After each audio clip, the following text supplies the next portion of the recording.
morning, afternoon, night. This is We Are Not Prepared, and we are your hosts, Byron and Mark Ivy.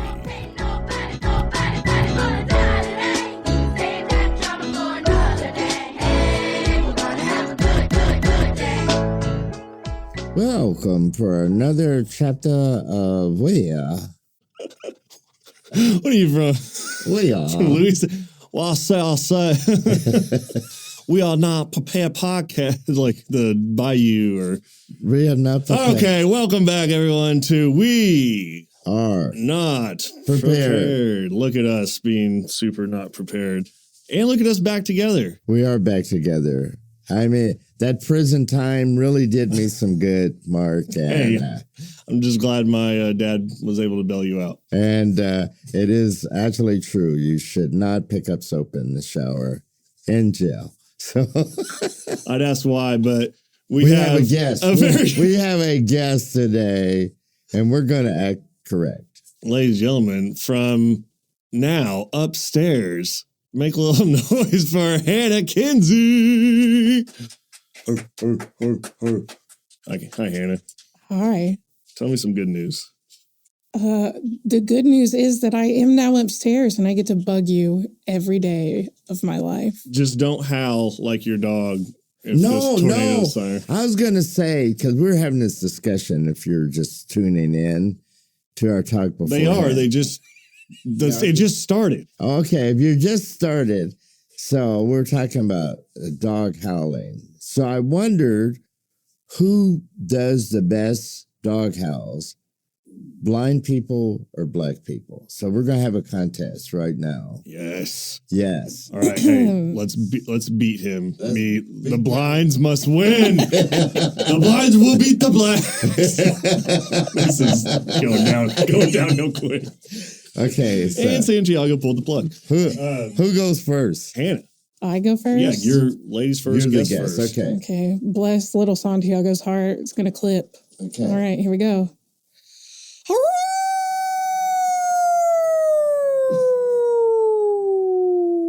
Oh my God, that was pretty good. You could have been you could have done the cereal cookie crisp, like the I could have. Cookie crisp. I used to eat those. That's why.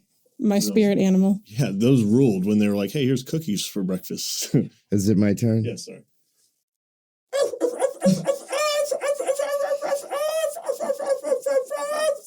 Is that a howl? Dude, dogs in the hood are always sounding. Dogs in the hood. There's always something wrong with. They either got one leg or a weird bark. No tail. They're like, they always got a story. Are you going? Yeah. You got to.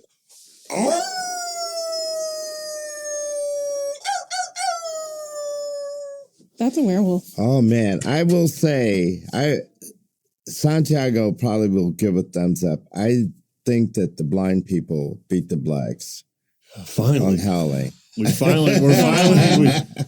So yeah, it's like if anyone's on the fence about going blind or not, just put that one in the pros column. You'll be a better howler. Now, Anna, right? Hannah. I'm so good with names. It's a running joke. It's all right. All right. Now, have you been blind since birth? I have. You have? Mm-hmm. Now, do you see, is it complete dark or? No, so I have light perception, and then I can see kind of shapes or outlines of different objects, just kind of based on how the light plays on them, really. Now, what age were you when you discovered that the way you interpreted the world was different from people around you?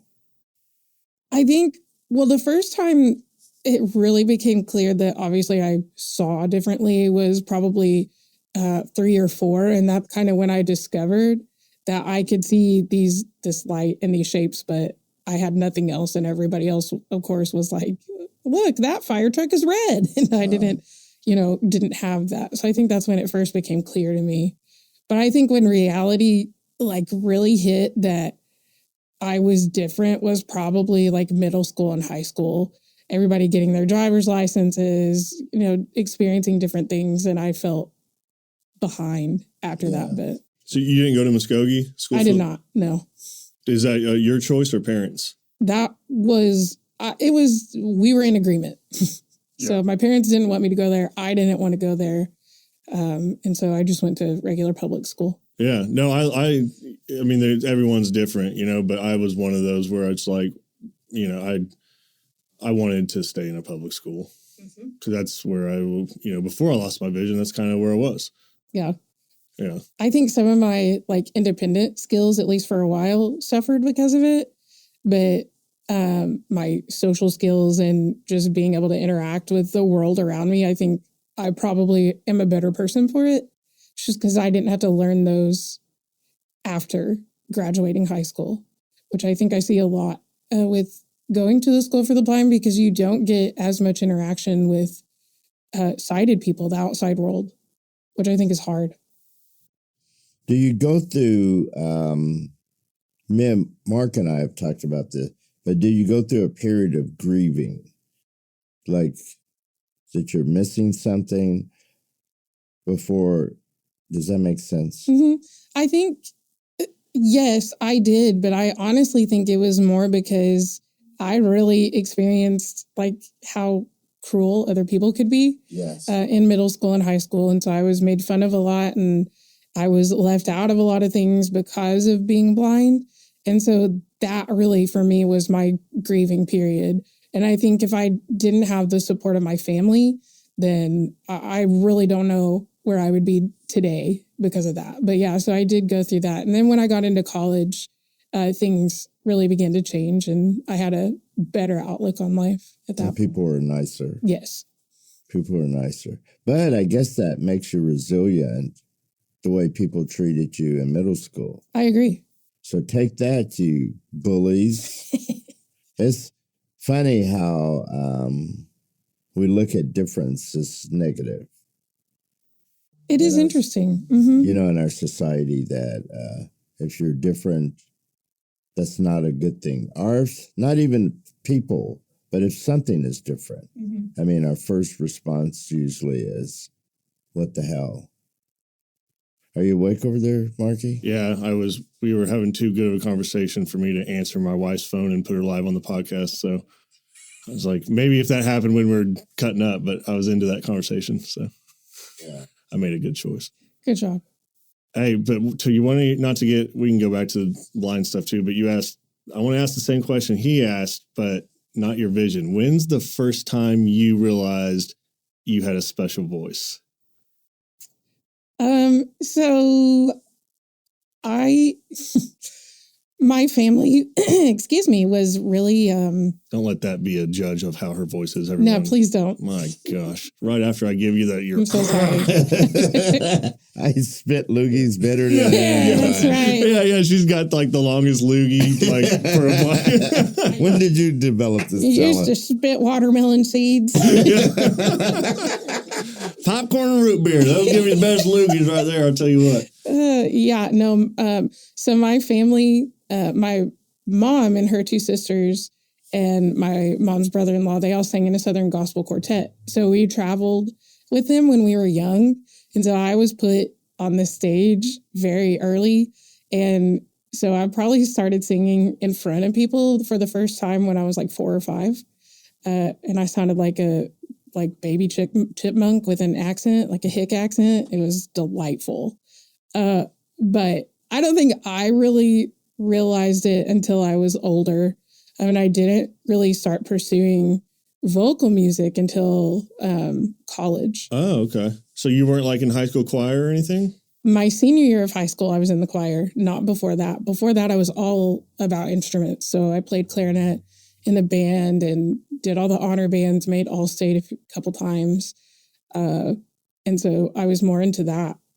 But then things switched, and I'm glad for it. What do you play now? Do you sing? I do sing. So I have a vocal performance degree from Southern Nazarene University. Shout out. It's my time to begin. Anyway.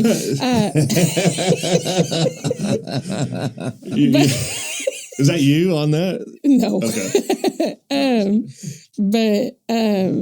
So I do sing, and I also play the piano. Those are the main 2 things that I do now. I lead worship at 40th Street Baptist Church. We cannot let this go without utilizing her talent.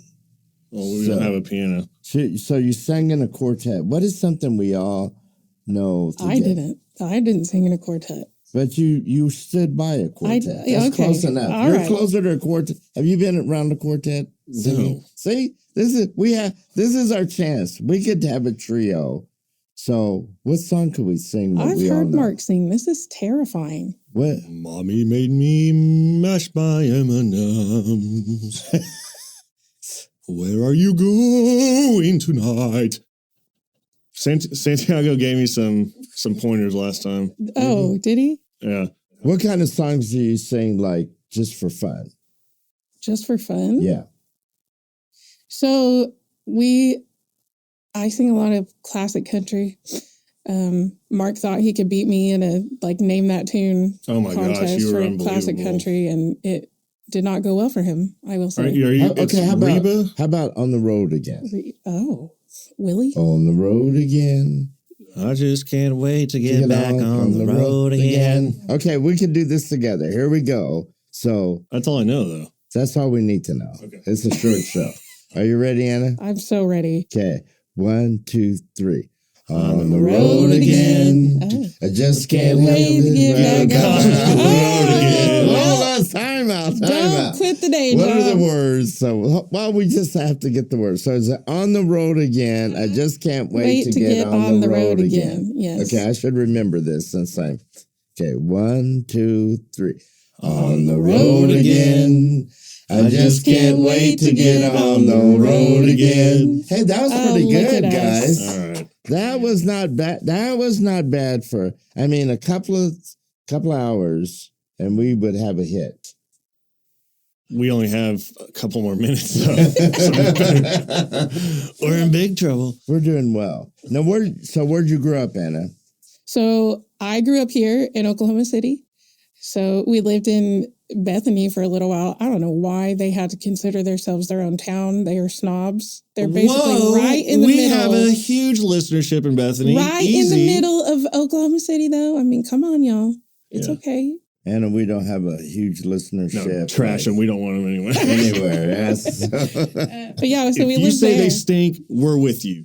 I don't say they stink, although they did not allow me to go to Bethany High School. My sister was allowed to transfer in, and they said no to me. How come? I think it was because they were scared of how to accommodate me, truth be told. But it's okay, Bethany, I forgive. So where did you go to? I went to Putnam City West High School. So it was the smallest of the 3 Putnam City schools. And then you went to Bethany Nazarene. Yeah, it used to be called Bethany Nazarene, I think, a long time ago, and now it's Southern Nazarene. And so that is where I went to college. My dad went there. Your parents sound like amazing people.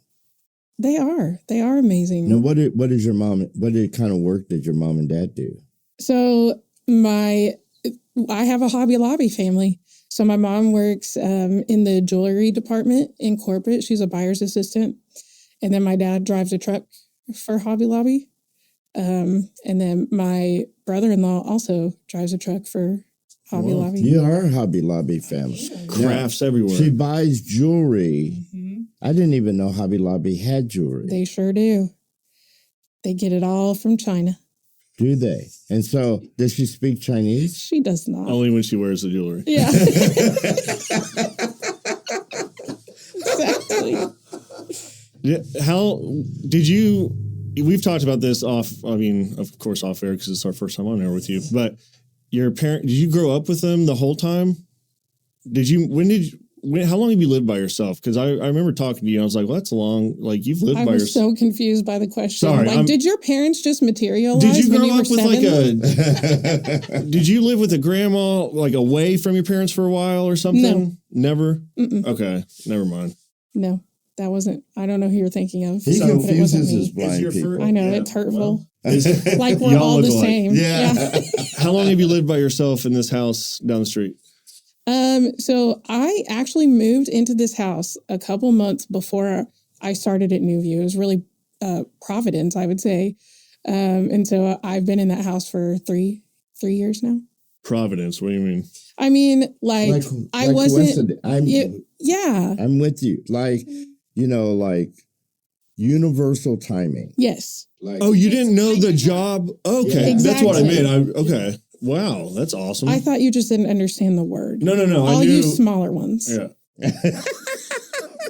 it helps him. You and And- Santiago, I've learned. I'm going to use Providence today. No, I meant, shut up. She's very. What's the most difficult thing about being a young lady by yourself and you can't see?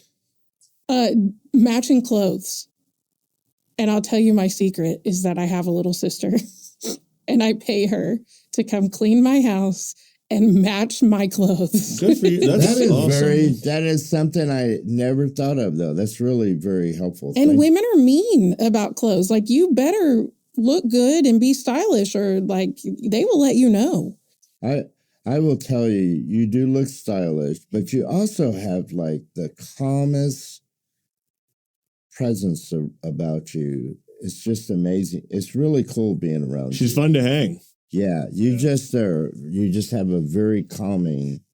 Yeah, Mark told me we would hang out more, and then he never followed through. What? Yeah, a thing that I did with him Damn, 2 years why ago. am I all time out? Because I got this crap.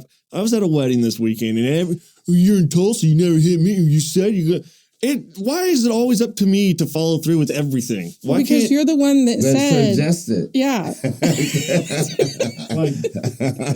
I'm going to call you. I got like a 500 batting average? I need the other side to pick up their slack every now and again.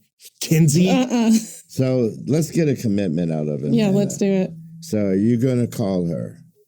how about this? Now that we're both upstairs, let's order some Uber Eats together. Okay. A good blind lunch. Good blind lunch. Yeah. Ubering. Eating in the dark. Eating in the dark.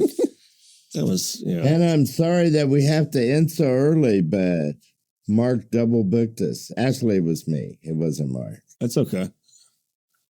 Thank you so much, Hannah. Will you come course. back again? I will come back as many times as you'll have me. Well, you're going to do your own thing too, because you're you'll in the have your own workshop. Yeah, show. that's right. Are you excited about doing your own podcast? I'm excited. You will do well. Fun. Don't be as R-rated as Mark and I. I don't even think that's possible. You always start it, Byron. I started. You start it, and then I get too excited and usually go a little over, but it always starts with you.